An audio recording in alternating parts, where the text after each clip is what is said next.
¿Cómo están mis queridos amigos y hermanos? Que Dios les bendiga. Siempre es grato poder estar con ustedes compartiendo la palabra del Señor. Creo que hoy día más que nunca cada persona del mundo, ya sea donde quiera que se encuentre, necesita la ayuda de nuestro Creador y de nuestro Señor, nuestro Padre Celestial. Y Dios siempre ha querido ser amigo de su criatura o de las personas, y es ahí que nosotros tenemos que acercarnos al Señor para no buscar nuestra independencia, sino más bien buscar en Él aquellas cosas que necesitamos, ya que solo el Señor sabe y conoce muy bien nuestras necesidades. Entonces, hoy vamos a hablar allí en 2 de Corintios capítulo 10, los versículos 7 al 12, que dicen así: Miráis las cosas según las apariencias. Si alguno está persuadido de sí mismo, que es de Cristo, esto también piense por sí mismo, que como Él es de Cristo, así también nosotros somos de Cristo. Porque aunque me gloríe algo más todavía de nuestra autoridad, la cual el Señor nos dio para edificación y no para vuestra destrucción, no me avergonzaré, para que no perezca como os quiero amedrentar por carta. Porque la verdad dice que las cartas son duras y fuertes, más la presencia corporal débil y la palabra menospreciable. Voy a leer hasta ahí nomás el pasaje, y el tema de hoy es el juicio de los creyentes. Hay un pasaje previamente a esto en la epístola de 1 de Corintios, capítulo 6, donde el apóstol Pablo enseña y da instrucciones a los creyentes en el cómo ellos tienen que resolver sus diferencias, y manifiesta de que siempre en la vida cristiana, siempre en todas las situaciones terrenales, de una u otra manera se van a encontrar con crisis, con problemas, con tensiones, con algunas posturas y miradas distintas frente a una problemática puntual. Pero el autor bíblico lo que hace es enseñarles a estos creyentes, y en 1 Corintios capítulo 6, 1 al 7, de que ellos tienen que aprender, tienen que conocer, tienen que observar y saber cómo poder evaluar, analizar, y el vocablo que se utiliza acá es juzgar. Ahora, quiero leerlo un poco de manera sintética, algunos versículos al respecto, para que entendamos bien la situación y el contexto en el cual estamos hablando. 6.1 dice así: Si alguno de ustedes, vosotros, cuando tiene algo contra el otro, ir a juicio delante de los injustos y no delante de los santos, ¿no sabéis que los santos han de juzgar al mundo? Y si el mundo ha de ser juzgado por vosotros, sois indignos de juzgar cosas muy pequeñas. ¿No sabéis que hemos de juzgar a los ángeles, cuanto más las cosas de nuestra vida?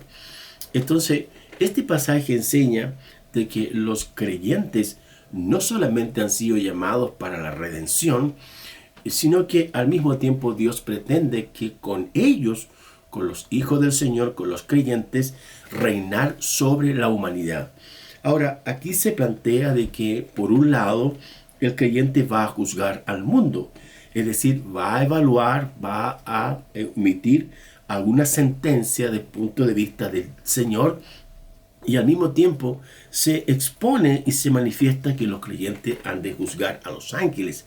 Pero ¿a qué se refiere a los ángeles caídos? Recuerde que los ángeles caídos en la rebelión celestial con Satanás, de acuerdo a la luz del libro de Apocalipsis, fueron aproximadamente la tercera parte que se rebeló contra Dios, y Dios los expulsó del cielo, y hoy día son lo que se conocen los demonios, que siguen a su líder, que es Satanás.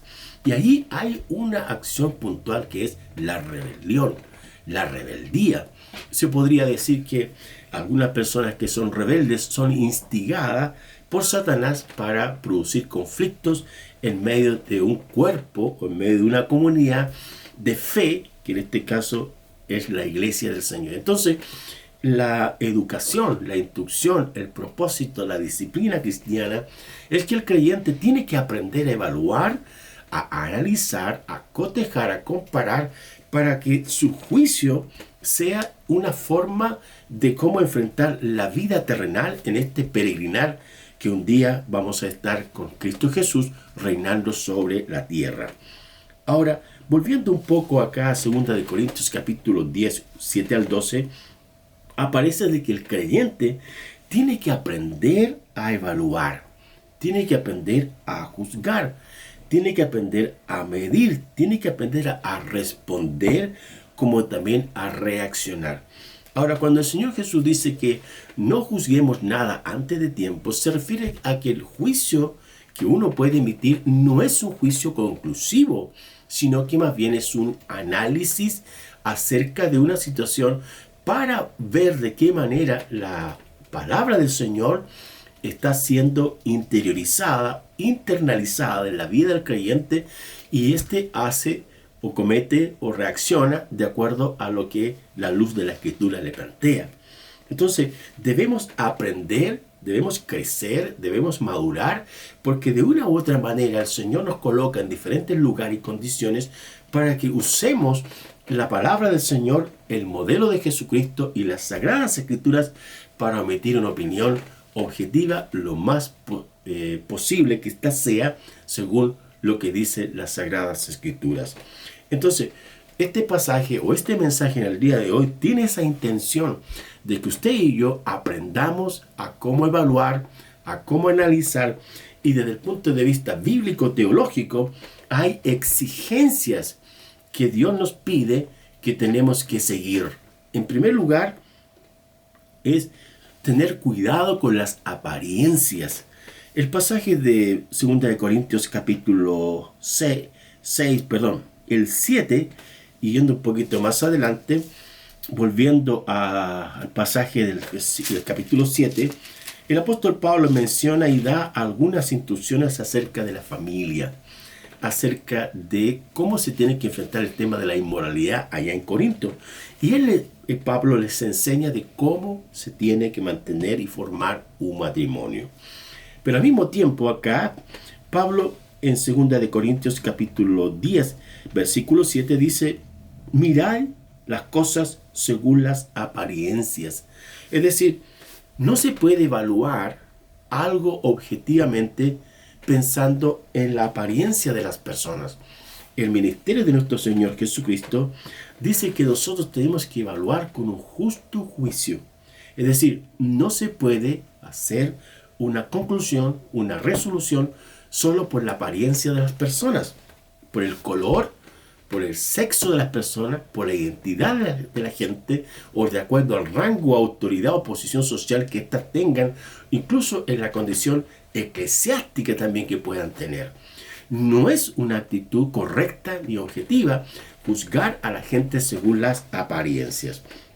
Ahora, en el Evangelio de Juan, allá en el capítulo 2, los versículos 24 y 25, el Señor habla de que Él conocía a través del discernimiento lo que había en las personas. Por eso es que el Señor dice en el Evangelio que Él no se fiaba de las personas, porque sabía que algunos tenían malas intenciones, como los escribas, como los fariseos, como los saduceos, que normalmente le tentaron, le pretendían hacerlo caer a través de la familia, a través de los impuestos, a través de las relaciones, a través de la ley divina. De una u otra manera estas personas quisieron abordarlo para intentar hacer caer al Señor. Pero el Señor sabía muy bien lo que había del corazón de ellos, y Él nunca evaluó a las personas según las apariencias. Hoy día, en el mundo de hoy, la gente hace una conclusión según lo que ve. Lo primero que ve, hace un análisis, y eso no es lo que Dios desea que usted y yo aprendamos. Nunca nos confiemos en las apariencias de las personas. En segundo lugar, el pasaje de 2 de Corintios capítulo 10, en el versículo 8, dice la palabra de que hay que realizar el juicio según la medida del Señor. ¿Cuál es la medida del Señor? El Señor en su palabra habla de que Él ha entregado una autoridad, pero esa es una autoridad delegada, y la palabra autoridad tiene que ver específicamente cómo el Señor entrega capacidades, habilidades, dones, ministerios, para que el trabajo del reino de Dios se extienda aquí en la tierra. Pero noten la precisión que el apóstol Pablo menciona. Dice, porque aunque me gloríe algo más todavía de nuestra autoridad, la cual el Señor nos dio para edificación. Es decir, el Señor da una medida de fe, una medida de autoridad, una proporcionalidad de acuerdo a lo que Él estima que cómo trabajemos en su reino, en su obra. Y esa autoridad es delegada, pero al mismo tiempo es para edificar, es para construir, es para evaluar los cimientos e ir trabajando poco a poco con la gente.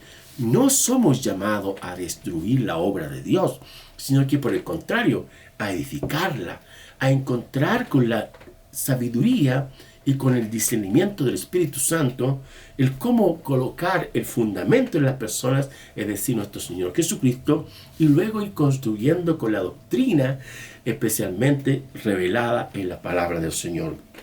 Ahí en Mateo capítulo 28, versículo 19 y 9, cuando el apóstol, en este caso Mateo, está terminando su evangelio, él habla y nuestro Señor Jesucristo dice, toda potestad me ha sido dada en el cielo y en la tierra. Es decir, la máxima autoridad, la potestad superior que hoy día la tiene es el Señor Jesucristo. Él es el que tiene toda la autoridad en el cielo y en la tierra. Él es el que está mirando cada día el cómo nosotros, sus hijos, los pastores, los maestros, los creyentes, donde quiera que se encuentren en el mundo, cómo utilizan la autoridad que Dios les ha dado. La utilizan para edificar, la utilizan con otros objetivos, y es el Señor que analiza y conoce cada uno de nuestras vidas. Cómo hacer discípulos, cómo enseñar la palabra de Dios, cómo formar creyentes obedientes para que así cumplan lo que Dios pretende que hagamos. Es decir, el juicio de los creyentes en este tiempo tiene que ser según la medida delegada por el Señor. Dios nos ha dado autoridad para edificar. Y en tercer lugar, el juicio de los creyentes tiene que estar sustentado en la verdad, con la verdad. Muchos de los filósofos griegos como Sócrates, Platón y Aristóteles hablaron sobre la verdad, pero nunca lograron definirla. Y hoy día también se podría decir que la gente pregunta, ¿dónde está la verdad? ¿Qué es la verdad? Y la palabra del Señor dice que Dios es verdad, que Cristo es la verdad encarnada aquí en la tierra. Él dijo frente a la pregunta enigmática que le hizo Pilato ahí, ¿qué es la verdad? ¿Qué es la verdad? Y la palabra del Señor enseña que Jesús es la verdad. Él dijo, yo soy el camino, yo soy la verdad, yo soy la vida. Nadie va al Padre si no es por mí. También en Juan 17 dice que la palabra del Señor es la verdad. Mientras más estudiamos la Sagrada Escritura y la conocemos, vamos a ser gente de verdad. Y al mismo tiempo, el creyente debe amar y practicar la verdad. Para terminar, el juicio de los creyentes exige de parte de Dios que cada uno de nosotros aprendamos a no confiar en las apariencias. A la gente dice que las apariencias engañan, y en un sentido es verdad. Al mismo tiempo, debemos actuar según la medida de Jesús y finalmente tenemos que hacer las cosas con la verdad del Señor, con la verdad de la palabra. No es importante aquí lo que yo pienso, lo que alguien piensa, sino qué es lo que dice la Escritura. Muchas veces a mí, en clase de teología, de instituto bíblico, en los diferentes lugares, de hecho clase o preguntas que a veces los hermanos le hacen, ¿qué piensa usted, pastor, acerca de esto? Y yo digo, no es importante lo que uno piensa, sino qué es lo que dice Dios. ¿Qué dice las Escrituras? Porque de una u otra manera a veces los hermanos dicen, el obispo tanto me dijo, el pastor tanto me dijo, el capellán me dijo esto. Pero la verdad es lo que dice la Escritura. ¿Qué dice la Escritura acerca de la familia? Acerca del perdón, acerca del trabajo, acerca del aborto, acerca de la eutanasia, acerca de las uniones y muchas cosas más. La Escritura es la que manda, porque yo tengo que aprender a pensar y hablar según la palabra del Señor. Que Dios Todopoderoso les bendiga abundantemente. Oremos. Padre bueno, Dios de toda misericordia, y de amor y verdad. Te damos gracias porque tú eres que nos enseña cada día a pensar, a evaluar, a hablar, a procesar y a responder. Siempre y cuando tenemos que usar tu palabra. Bendícenos, Señor, y sigue trabajando en nuestras vidas por amor a tu nombre, en el nombre de Jesús. Amén. Que Dios les bendiga. Gracias.